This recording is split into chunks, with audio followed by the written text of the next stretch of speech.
Extreme heat impacting millions of people across much of the U.S. Almost all of the continental U.S. could see temperatures above 90 degrees Fahrenheit over the next few days. In California, some parts of Los Angeles County will have temperatures in triple digits lasting into early next week. New York City could see 90-degree temperatures for the next 7 days, which would be the longest ever in June for the city. And Washington, D.C. could reach triple digits for the first time since 2016.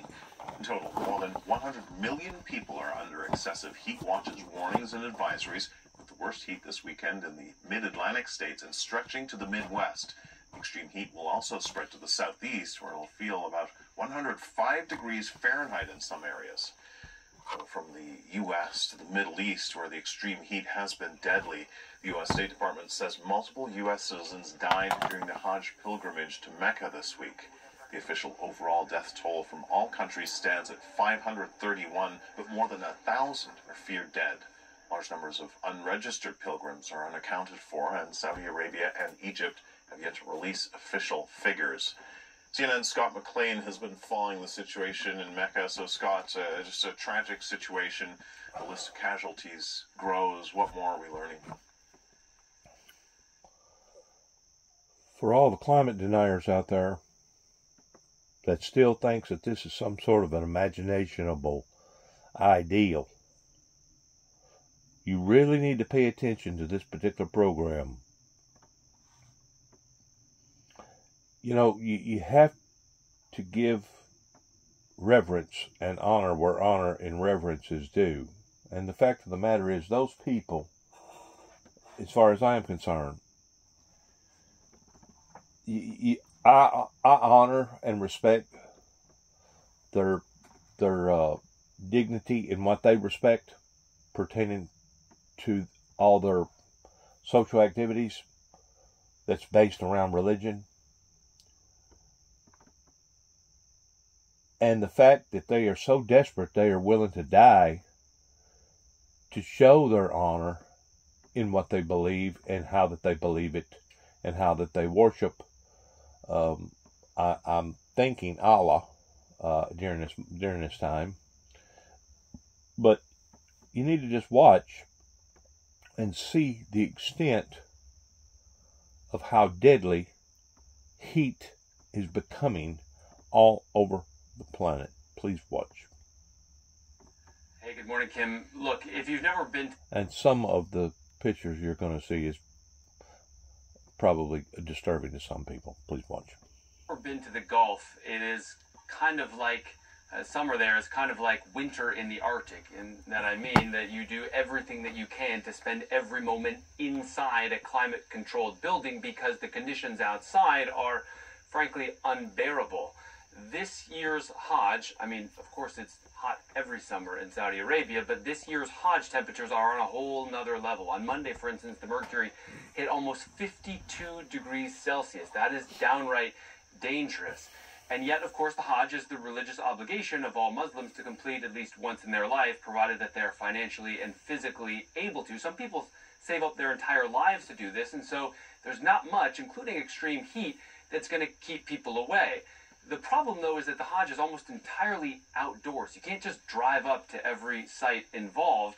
It involves a fair amount of walking. For instance, in one ritual, you have to climb Mount Arafat. It's not really much of a mountain, it's more of a small hill, but still, in this kind of heat, it must feel like climbing Everest. And so despite best efforts to keep people cool, this year's Hajj has been especially deadly.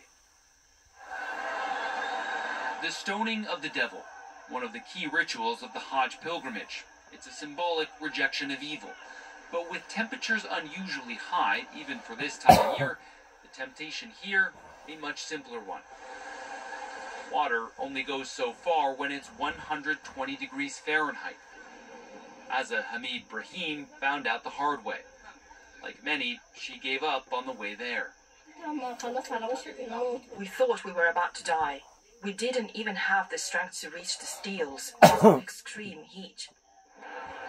The soaring temperatures making this year's pilgrimage exceptionally deadly. Videos shared on social media showed bodies on the sides of roads, their faces covered. In some cases, they looked simply abandoned. Most of the people, they died on the roadside, and some were fainted due to the heat and heat stroke. So they should make such arrangements that during the summer season, when the Hajj season is in the summer, they should arrange a bit transportation for the whole year. Saudi Arabia says it did make some arrangements to deal with the heat, deploying 1,600 soldiers along with 5,000 volunteers, installing dozens of air-conditioned tents and overhead water sprinklers to cool down crowds.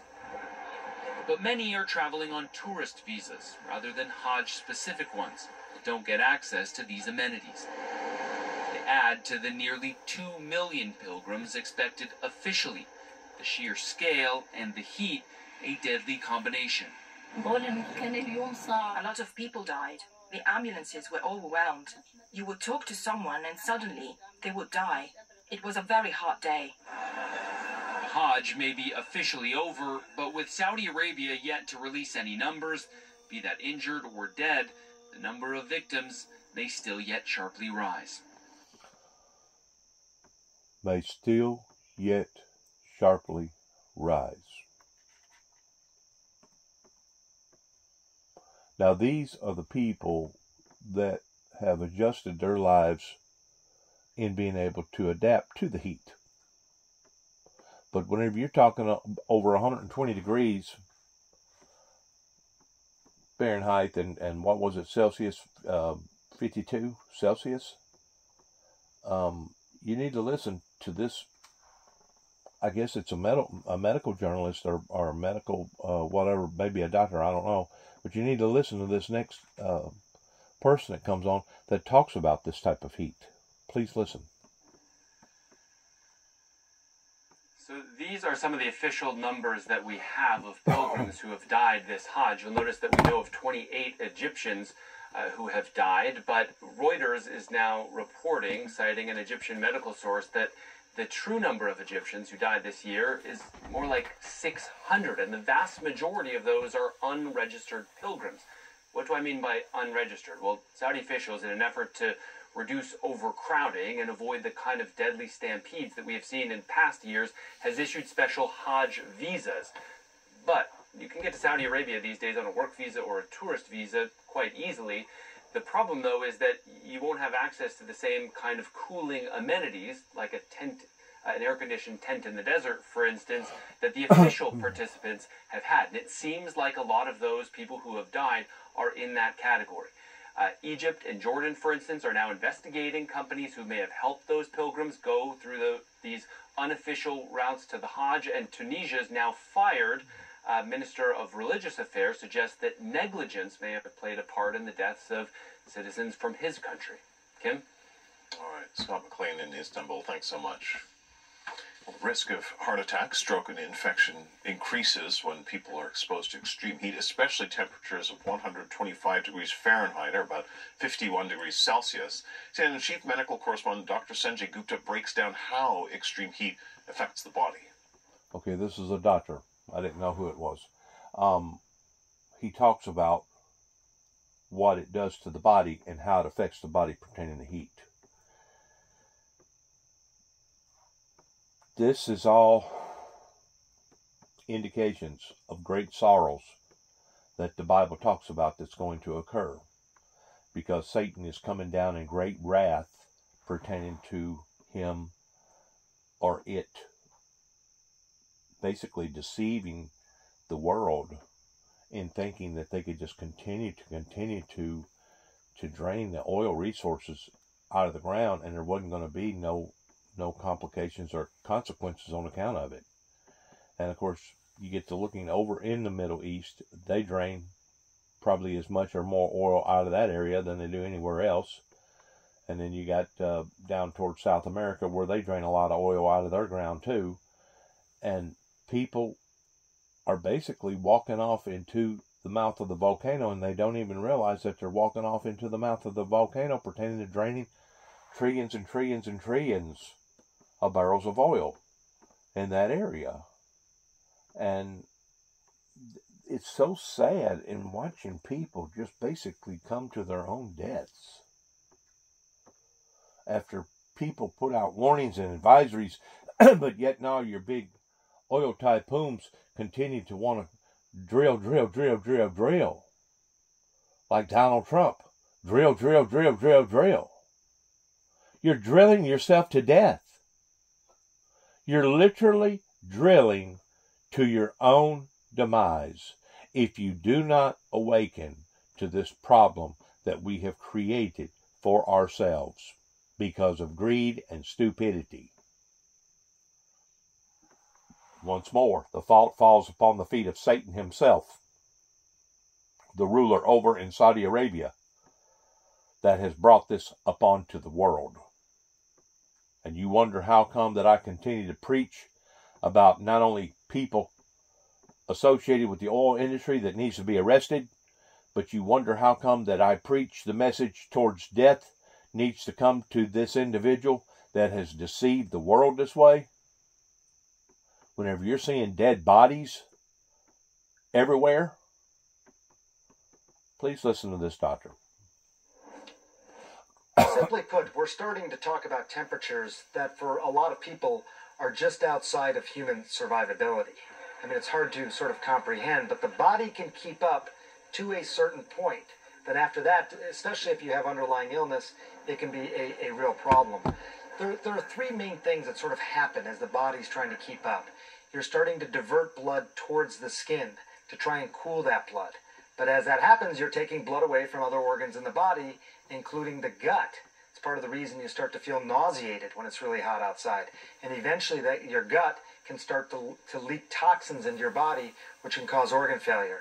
Simply being dehydrated from siphoning that blood to the skin, losing your fluids through sweat, that can put a significant strain on your heart, especially if you have underlying heart disease.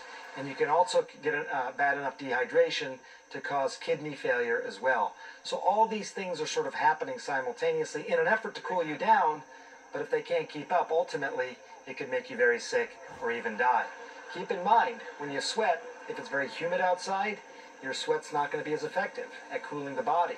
Also, people start to get very confused when it gets hot outside as a result of the dehydration, so you may start to make poor decisions as well. One thing to keep in mind is that typically at nighttime, the temperatures will drop and the body can get some reprieve. But when you look at some of the temperatures over there, you're talking 93 degrees, possibly even at night. So there really is no rest for people. Even here in the States, obviously, we're talking about significant heat, and there's all sorts of advice on what you should do when it gets really hot outside. Try and get inside, obviously. Try and get into air conditioning. One of the biggest things that people don't do a good job of is simply staying hydrated. You need to be drinking about a cup of water every 20 minutes. And really that consistent water drinking is important as opposed to chugging a lot of water and then not drinking for a long period of time. Try and keep up with your electrolytes as well. That doesn't necessarily mean salt tablets, but try and keep up with your electrolytes in general. Two more things I want to point out. Heat stroke versus heat exhaustion. These terms get thrown around a lot. Heat exhaustion is less severe. Skin is typically cool and clammy. Person is heavily sweating. The pulse is typically a little weak. Heat stroke is worse, and basically you stop sweating. The body is starting to shut down. The heart is really pumping hard, so someone may have actually a strong pulse when they're in the throes of heat stroke. Finally, just look at what has happened over the nearly past 40 years, 36 years. The number of heat-related deaths have gone up 74%. So it's getting hotter. People are paying the price more and more. So please pay attention, get inside as much as you can, and take care of yourself. There's too many signs. It goes back to 1983, even here in America, where even the Colorado River dropped 170 feet at one time beyond where it at one time was in the early 1980s.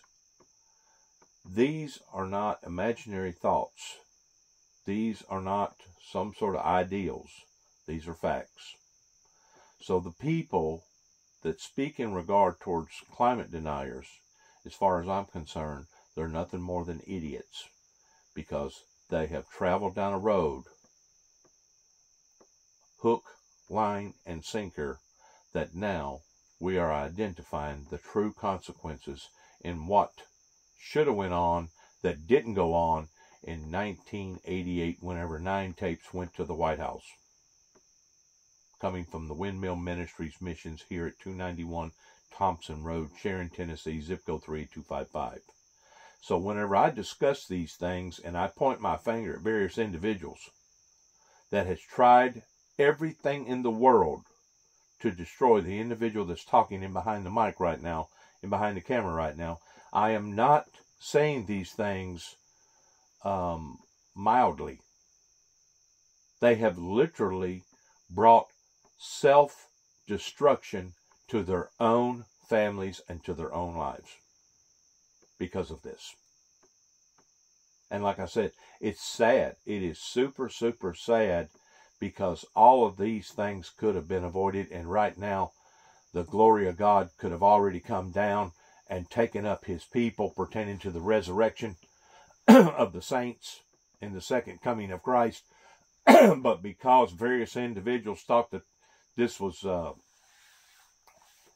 some sort of joke, it has now put everybody in behind the 8 ball. Those are very, very serious accusations that I'm making. But they are factual accusations that I'm making. Very factual. Because we shouldn't be on this planet right now experiencing the things that we're experiencing, especially God's holy anointed children that believes in a living risen Savior, that the resurrection should have already taken place. But because of these delays and because of this hard-headedness, it has put us where we are today.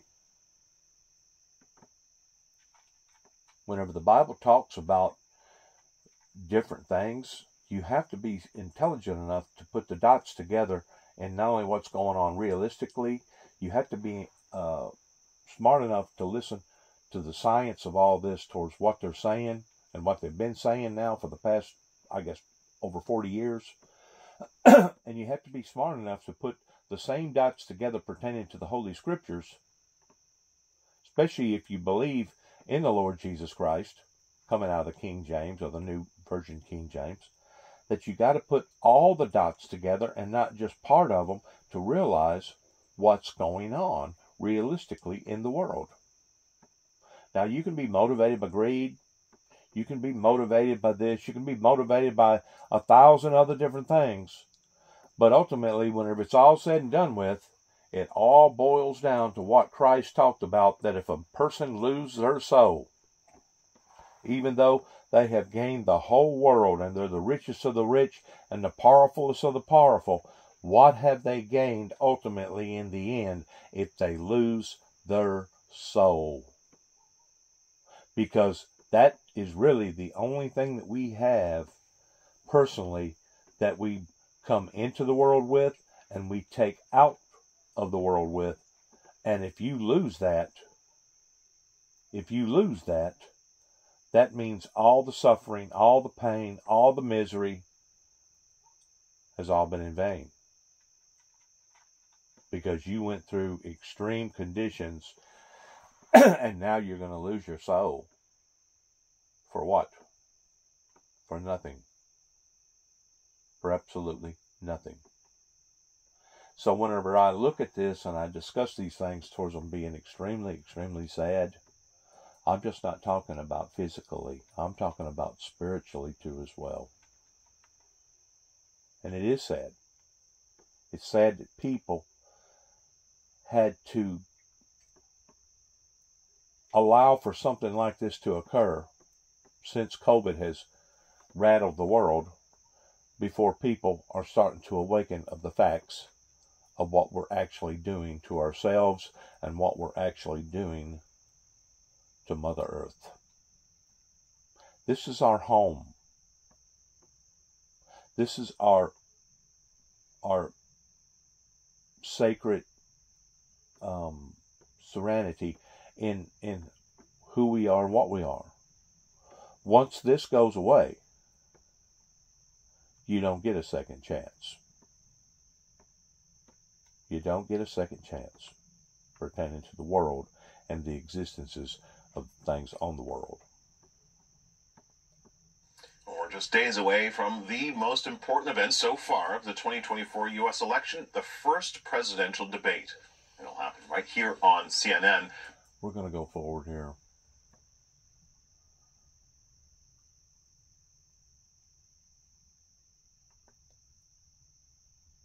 Area, but that the incident is currently... I tend to wonder if the American politics in general, pertaining to all the backbiting and all the haggling and all the what more can you tell us? All the fighting between one another, even though it may be just verbally fighting, it still causes confusion. I tend to wonder if our American politics hasn't been more of a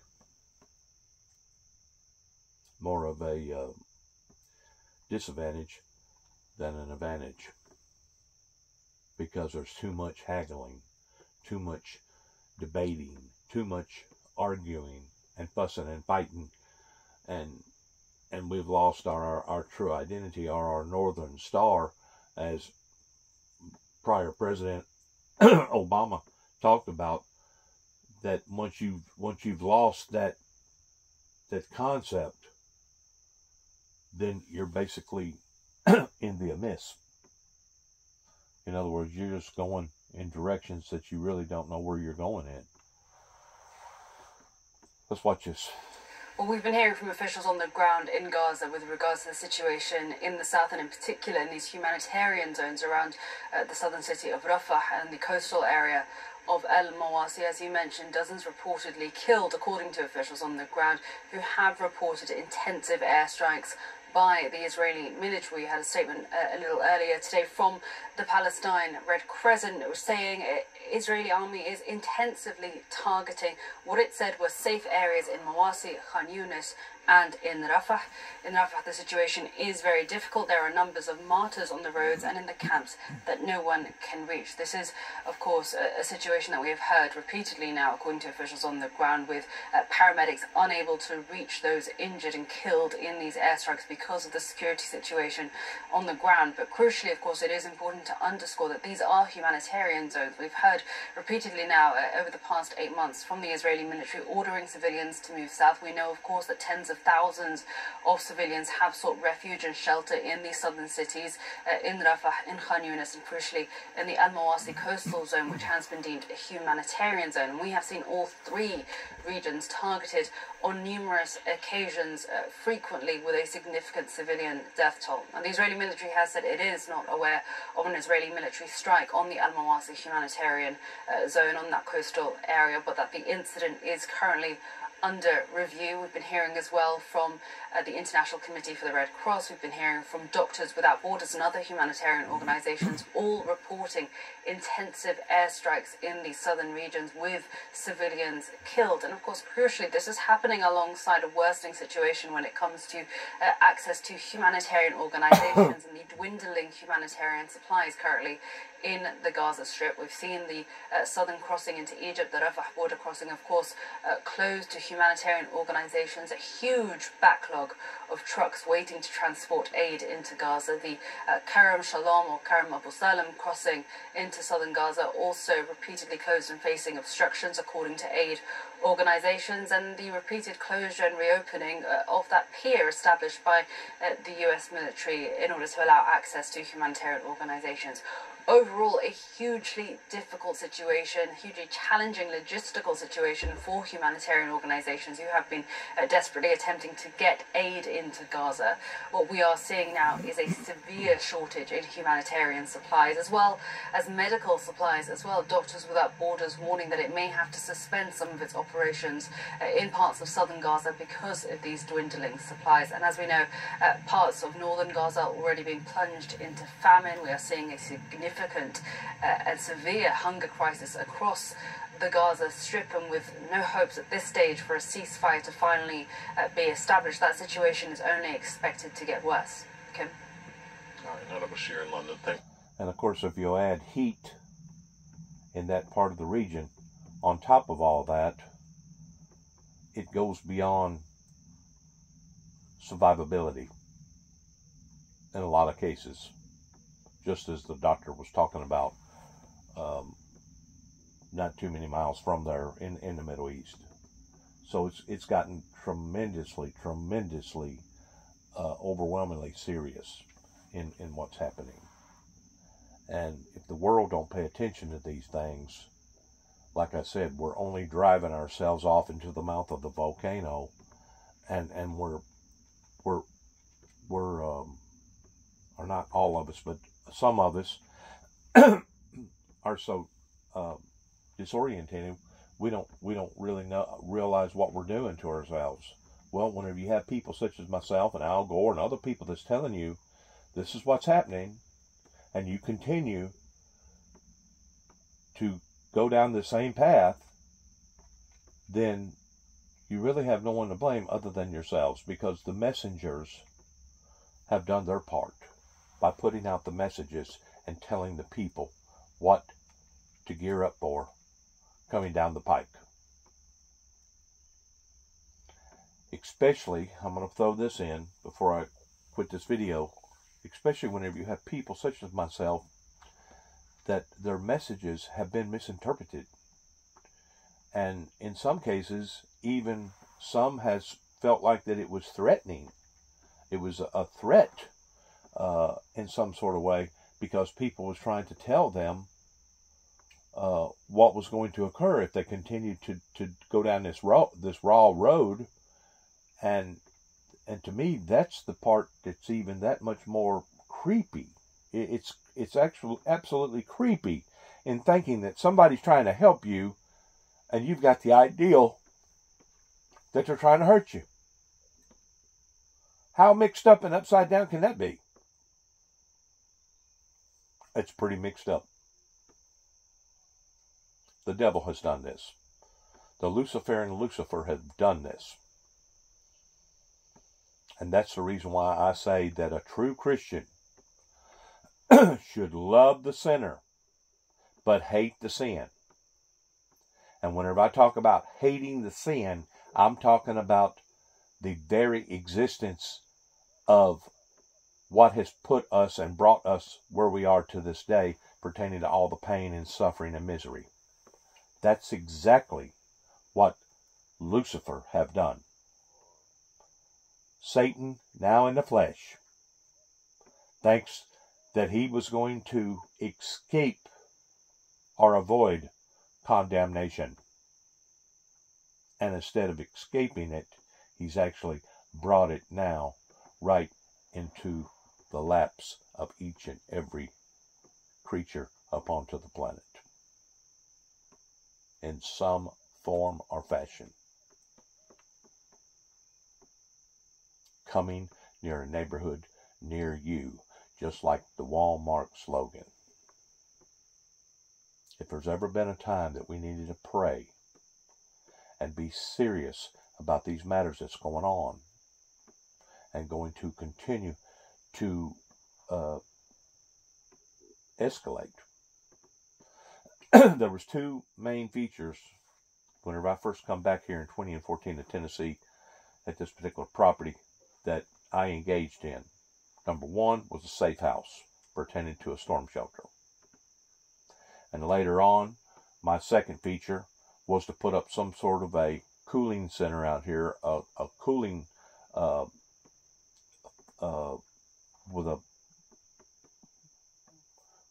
with faucets coming out of the water to be able to help cool yourself, because those was the concepts out in Phoenix, Arizona, whenever I went out there on 3 different occasions, to where people that was waiting for buses in your transit